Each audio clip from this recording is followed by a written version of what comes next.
Doesn't that just piss you off? See, I think you and Soup X are the bitter ones. You're the envious ones. Yes, it's a wild theory maybe, but it's what I believe. See, you can buy a cool car if you have a lot of money. And you can buy cool clothing, but you can't buy cool. You either got that or you just don't. And doesn't that fucking suck? Doesn't it burn your fucking britches that you've got all this fucking cash and all this nice shit, and yet here I am chilling with my 2,000 subscribers, and there you are with your 700. Doesn't that just suck? Why do people like me better than you? How come I'm here doing my thing, being my own person, and you're over there kissing my ass with your YouTube Atheist Superlative contest and nominating me for awards? That's unfair.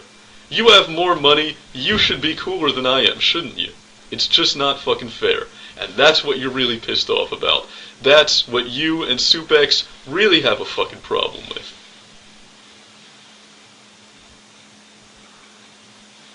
Let me pause to enjoy my Kool-Aid here.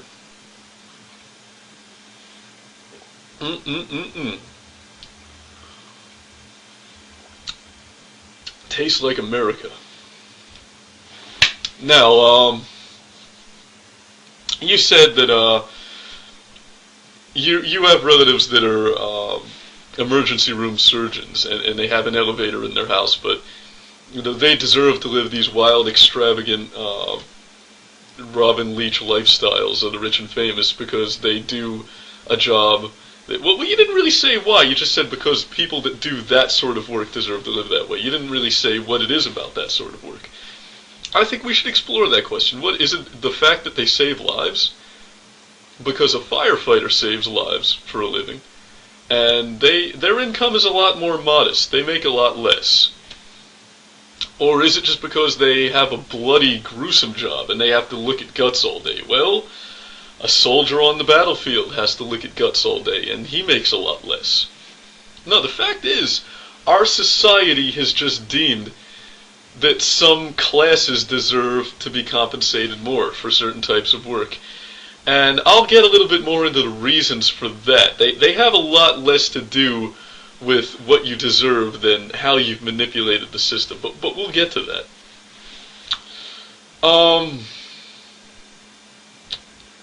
The last point, I'm trying to remember what the last point you made was. Something about why the rich stay rich and the poor stay poor. Right. You said that, if I'm making $20 an hour, then that means my employer is making $30 or $40 an hour off my labor. And that's why the rich will always be on top, and the poor will always stay poor. Well, thanks for the Economics 101 lesson, Junior, but that's not really what causes social stratification, alright? Because there's this little thing called the competition principle. And just the fact that employees are getting compensated less for their work than what the employer makes off it isn't what keeps the rich rich and the poor poor. What keeps the rich rich is the fact that when you're rich and you have money, you can use your money to change the law. You can buy politicians. Right? That's when money and politics get in bed together. Benito Mussolini called it fascism. We call it capitalism, whatever the fuck you want. But let me give you a little example of what I'm talking about. I have here my official King County, Washington voters ballot. And let me take a little break from the ponage right here and give my audience a little PSA. Yes, ladies and gentlemen, boys and girls, fake Sagan votes. And you should too. And don't be one of those assholes that say that they vote, but you only vote when it comes time for the general election for the presidency. You're doing nobody any fucking good if you do that. Politics doesn't work from the top down, it works from the bottom up. You can't just put a good king on the throne and expect all the evils in the land to disappear. That isn't how it works. You've got to go out into the countryside and vanquish the evils, and then only a good king could hold the throne. That's how it works. It works from the bottom up. So if you're not voting in the local elections, if you're not voting on the little sponsored referendums and all that good shit, you're not helping to change anything. Now, I actually got this in the mail about a week ago, and the reason that I've held on to it is that I'm not informed on all these issues yet, and I like to bone up before I cast my votes, and I've still got some time on this. It's due November 6th. But I want to show you a little initiative in here. This is referendum measure number 67. Let me see if you can see that. See that? I'm going to read this to you. Now, I'm going to read this slow, and I want everybody to pay attention to the language here and what's really being said. The legislature passed in gross substitute Senate Bill 5726, ESSB 5726, concerning insurance fair conduct related to claims for coverage or benefits, and voters have filed a sufficient referendum petition on this bill. Alright, now here we go. This bill would make it unlawful for insurers to unreasonably deny certain coverage claims and permit treble damages plus attorney fees for that and other violations.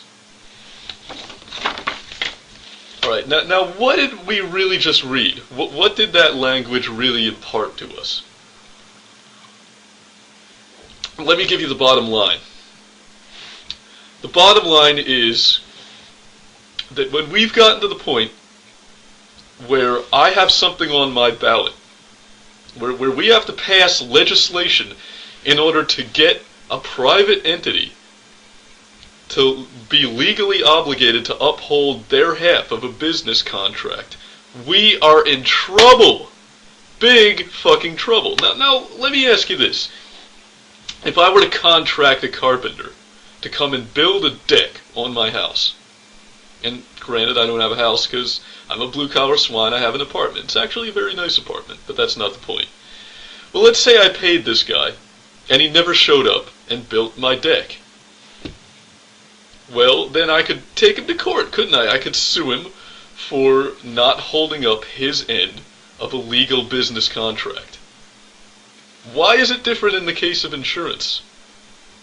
We've contracted somebody to provide a service, alright? You're paying them to provide a service in the eventuality that you should need it.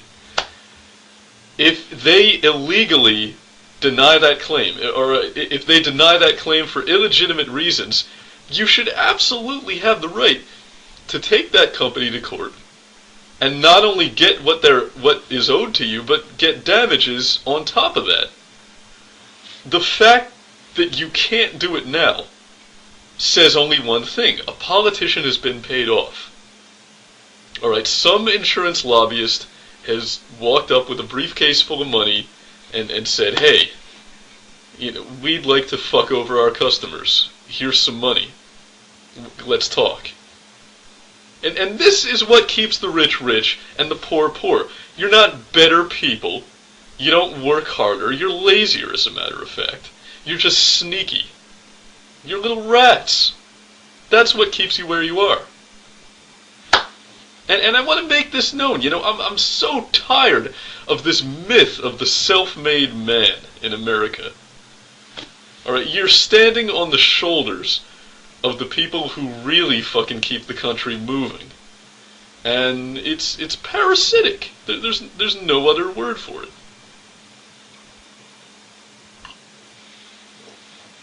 Alright, this video is already running on for way too fucking long, so let me give you the bottom line. When I think of wealth, when I think of status, your name isn't the first that comes to mind, buddy. When it comes to stupid YouTube atheist awards and lame backwards hats, you're the guy.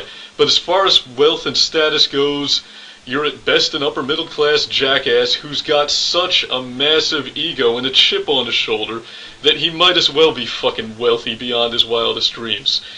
Now, maybe there is a bit of classism on both sides of the fence. Okay, I can concede that, but I will tell you this much.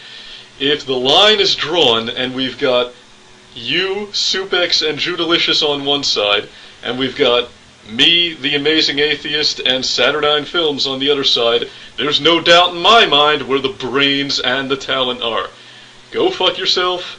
Fake Sagan out.